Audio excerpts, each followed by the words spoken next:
So the Robinhood investing app has a new sell feature, which is the tax lot. So you can actually now sell things when they are either in long term or short term. So you can make a better financial decision when it comes to selling your stock. So I'm going to show you how to get to this page right over here when it comes to this process. All right, so I'm going to go ahead and shrink myself into a little box here, and we're going to go back to the home page of our Robinhood account and start from the very beginning. All right, so we are currently on the home page here of our Robinhood account. You can tell by the little highlighted icon here on the bottom left-hand side.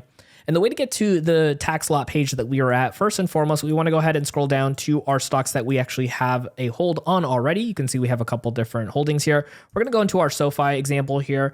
And what we want to do is go to the trade tab over here on the bottom right-hand side.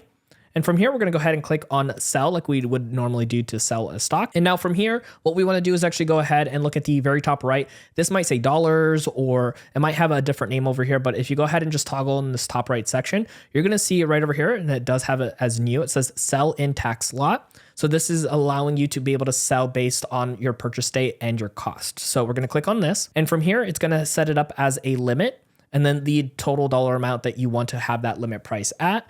And then what it's going to have right over here is for you to go ahead and select your lots. So let's click on here. We're going to get taken back here to the page that we were at the very beginning here.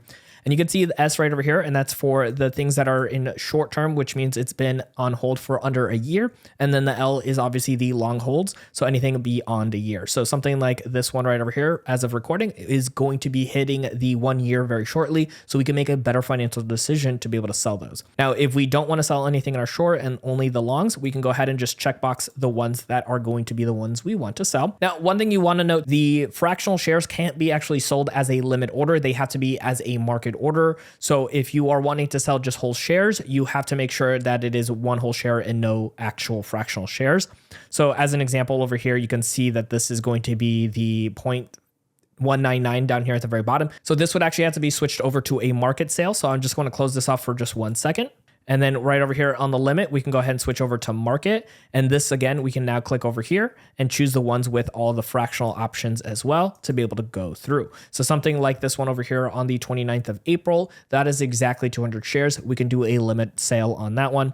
But things with just fractionals have to be done through market orders. So right over here, let's go ahead and say these are just going to be the options we want to click on. We're going to hit done. And that's going to take us right over here for us. And again, if you're in the limit order, you're going to go ahead and put in your limit price. And if everything looks good, you can click on review. And then if everything here looks good, all you got to do is go ahead and swipe up to submit, just like you would on a normal Robinhood trade. Now, there's actually more to show you when it comes to utilizing your Robinhood account, and we got you covered here. Check out our next video on screen to keep on learning.